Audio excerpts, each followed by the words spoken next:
The Sphinx, Edgar Allan Poe. During the dread reign of the cholera in New York, I had accepted the invitation of a relative to spend a fortnight with him in the retirement of his cottage Orney, on the banks of the Hudson. We had here around us all the ordinary means of summer amusement, and what with rambling in the woods, stretching, boating, fishing, bathing, music, and books, we should have passed the time pleasantly enough. But for the fearful intelligence which reached us every morning from the populous city, not a day elapsed which did not bring us news of the decease of some acquaintance. Then, as the fatality increased, we learned to expect daily the loss of some friend. At length, we trembled at the approach of every messenger. The very air from the south seemed to us redolent with death. That palsying thought, indeed, took entire possession of my soul. I could neither speak, think, nor dream of anything else. My host was of a less excitable temperament, and, although greatly depressed in spirits, exerted himself to sustain my own. His richly philosophical intellect was not at any time affected by unrealities. The substances of terror he was sufficiently alive, but of its shadows he had no apprehension. His endeavors to arouse me from the condition of abnormal gloom into which I had fallen were frustrated in great measure by certain volumes which I had found in his library. These were of a character to force into germination whatever seeds of hereditary superstition lay latent in my bosom. I had been reading these books without his knowledge, and thus he was often at a loss to account for the forcible impressions which had been made upon my fancy. A favorite topic with me was the popular belief in omens, a belief which, at this one epoch of my life, I was almost seriously disposed to defend. On this subject we had long and animated discussions, maintaining the utter groundlessness of faith in such matters, I contending that a popular sentiment arising with absolute spontaneity, that is to say, without apparent traces of suggestion, had in itself the unmistakable elements of truth, and was entitled to as much respect as that intuition which is the idiosyncrasy of the individual man of genius. The fact is that soon after my arrival at the cottage, there had occurred to myself an incident so entirely inexplicable, and which had in it so much of the portentous character that I might well have been excused for regarding it as an omen. It appalled, and at the same time so confounded and bewildered me, that many days elapsed before I could make up my mind to communicate the circumstances to my friend. Near the close of exceedingly warm day, I was sitting, book in hand, at an open window, commanding, through a long vista of the river banks, a view of a distant hill, the face of which, nearest my position, had been denuded by what is termed a landslide of the principal portion of its trees. My thoughts had been long wandering from the volume before me to the bloom and desolation of the neighboring city. Uplifting my eyes from the page, they fell upon the naked face of the bill, and upon an object upon some living monster of hideous conformation, which very rapidly made its way from the summit to the bottom, disappearing finally in the dense forest below.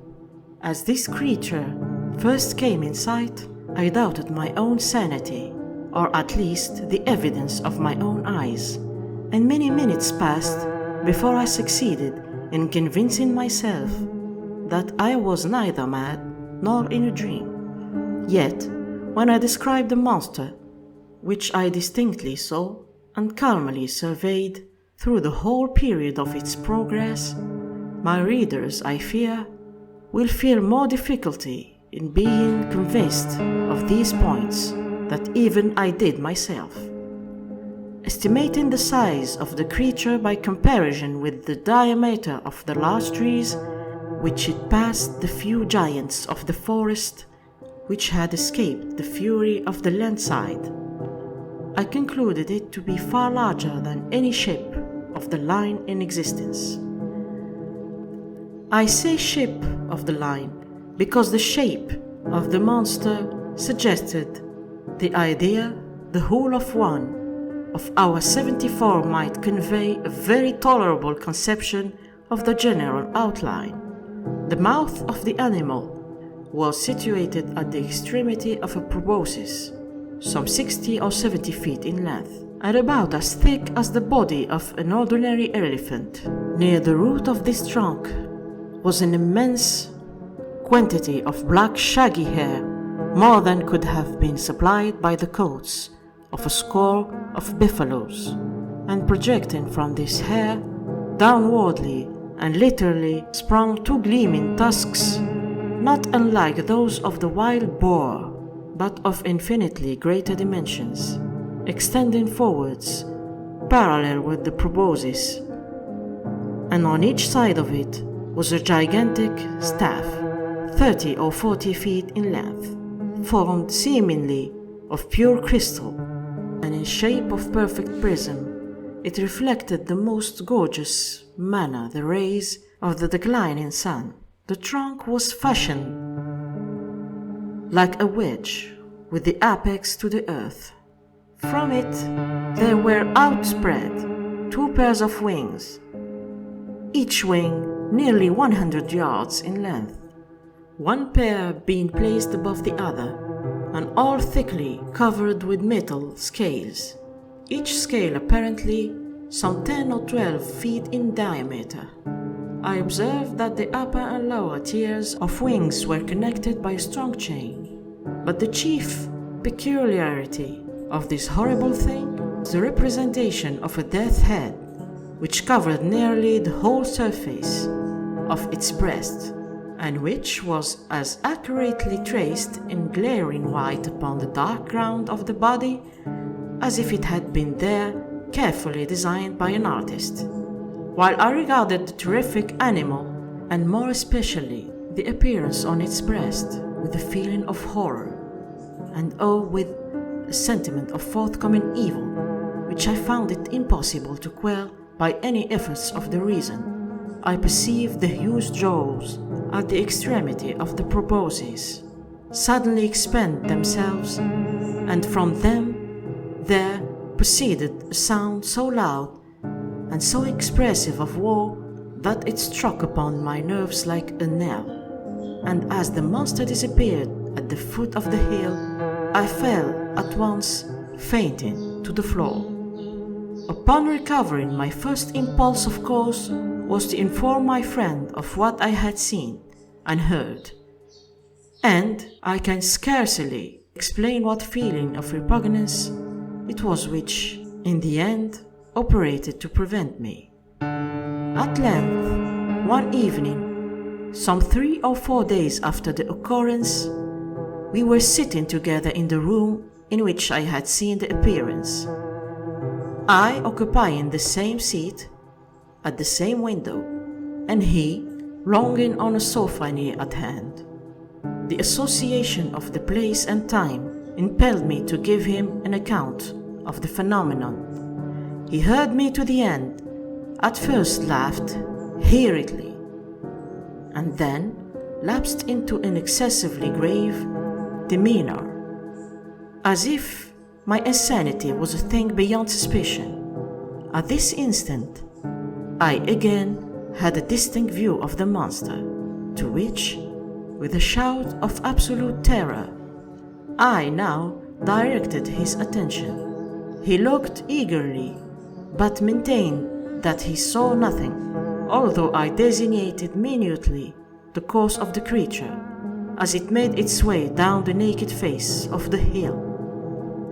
I was now immeasurably alarmed, for I considered the vision either as an omen of my death, or worse, as the forerunner of an attack of mania. I threw myself passionately back in my chair, and for some moments buried my face in my hands. When I uncovered my eyes, the apparition was no longer apparent. My host, however, had in some degree resumed the calmness of his demeanor, and questioned me very rigorously in respect to the confirmation of the visionary creature.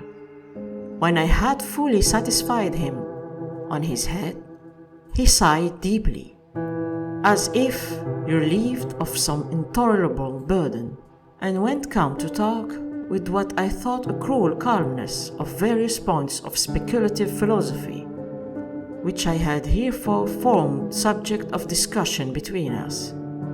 I remember his insisting very especially, among other things, upon the idea that the principal source of error in all human investigations lay in the liability of the understanding to underrate or to overvalue the importance of an object through mere misadmeasurement of its propinquity.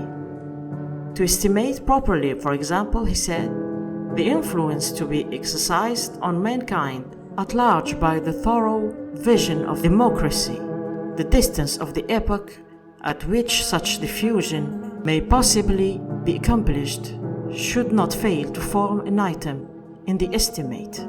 Yet, can you tell me one writer on the subject of government who has ever thought this particular branch of the subject worthy of discussion at all? He here paused for a moment, stepped to a bookcase, and brought forth one of the extraordinary synopses of natural history, requesting me then to exchange seats with him, that he might the better distinguish the fine print of the volume. He took my armchair at the window, and opening the book, resumed his discourse very much in the same tone as before. But for your exceeding minuteness, he said, in describing the monster, I might never have had it in my power to demonstrate to you what it was.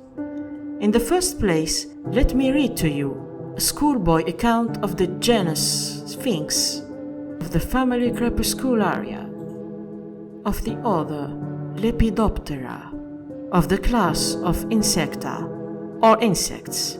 The account ran thus: 4 membranous wings covered with little colored scales of metallic appearance, mouth forming a rolled proboscis produced by an elongation of the jaws, upon the sides of which are found the rudiments of mandibles and downy palpi, the inferior wings retained to the superior by a stiff hair antenna in the form of an elongated club, prismatic, abdomen pointed.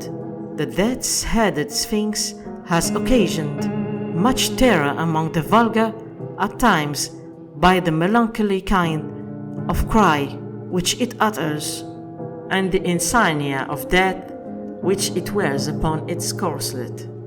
He here closed the book and leaned forwards in the chair, placing himself accurately in the position which I had occupied at the moment of beholding the monster. "Ah, here it is," he presently exclaimed. "It is reascending the face of the hill, and a very remarkable-looking creature I admit it to be. Still, it is by no means so large or so distant as you imagined it, for the fact is that, as it wriggles its way up this thread, which some spider has brought along the window sash, I found it to be about the 16th of an inch in its extreme length, and also about the 16th of an inch distant from the pupil of my eye. The end. I hope you enjoyed the video or the audio. The story is a mystery. Was it an insect that was killing people? And if the writer is the victim, how did he manage to tell his story? Mysterious enough. As you can see, when it comes to Edgar Poe's stories, death is never very far. If you want to hear some other short stories, don't forget to